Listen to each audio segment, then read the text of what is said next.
ಇನ್ನು ಬ್ರಾಹ್ಮಣ ಸಂಪ್ರದಾಯದವರು ಒಗ್ಗಟ್ಟಿನಿಂದ ಇರಬೇಕು ಅಂತ ಹೇಳಿ ಮಂತ್ರಾಲಯದ ಶ್ರೀಗಳು ಕರೆಯನ್ನು ಕೊಟ್ಟಿದ್ದಾರೆ.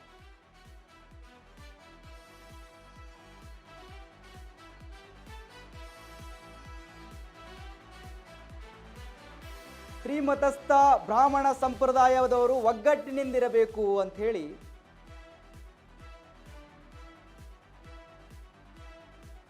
ಮಂತ್ರಾಲಯದ ಶ್ರೀಗಳು ಕರೆಯನ್ನು ಕೊಟ್ಟಿದ್ದಾರೆ. ಬ್ರಾಹ್ಮಣ ಸಮುದಾಯಕ್ಕೆ ಮಂತ್ರಾಲಯ ಶ್ರೀಗಳ ಕರೆಯನ್ನು ಕೊಟ್ಟಿದ್ದಾರೆ. ಆದಿ ಶಂಕರಾಚಾರ್ಯರ ಕುರಿತು ವಿವಾದದ ಹಿನ್ನೆಲೆಯಲ್ಲಿ ಈ ಒಂದು ಕರೆಯನ್ನು ಕೊಟ್ಟಿರ್ತಕ್ಕಂಥದ್ದು.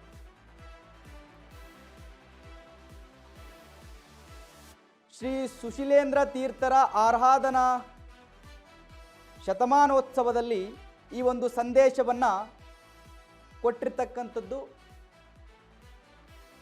ರಾಘವೇಂದ್ರ ಮಠದ ಪೀಠಾಧಿಪತಿಗಳಾದ ಶ್ರೀ ಸುಬುಧೇಂದ್ರ ತೀರ್ಥರು.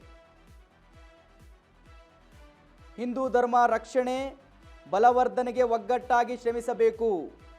ಅನಗತ್ಯ ವಾದ ವಿವಾದ ಸಂಘರ್ಷಗಳಲ್ಲಿ ತೊಡಗಿಸಿಕೊಳ್ಳಬೇಡಿ. ಡಿಜಿಟಲ್ ವೇದಿಕೆಗಳನ್ನು ಜವಾಬ್ದಾರಿಯುತವಾಗಿ ಬಳಸಿ. ಮಂತ್ರಾಲಯ ರಾಯರ ಮಠದ ಶ್ರೀ ಸುಬುಧೇಂದ್ರ ತೀರ್ಥ ಸ್ವಾಮೀಜಿ ಅವರು ಕರೆಯನ್ನ ಕೊಟ್ಟಿರ್ತಕ್ಕಂಥದ್ದು.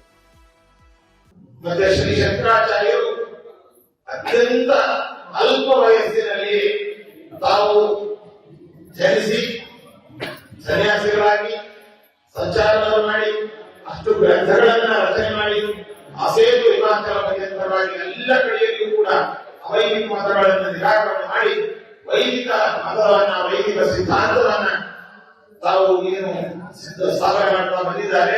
ಇದನ್ನ ನಂತರದ ಸಿದ್ಧಾಂತಗಳಿಗೆ ಒಂದು ರೀತಿಯಾದಂತಹ ಒಂದು ಬುನಾದಿ ತಂದರೂ ಕೂಡ ತಪ್ಪಾಗಲಿಕ್ಕಿಲ್ಲ. ಯಾಕೆಂದ್ರೆ ಶ್ರೀ ಶಂಕರಾಚಾರ್ಯರ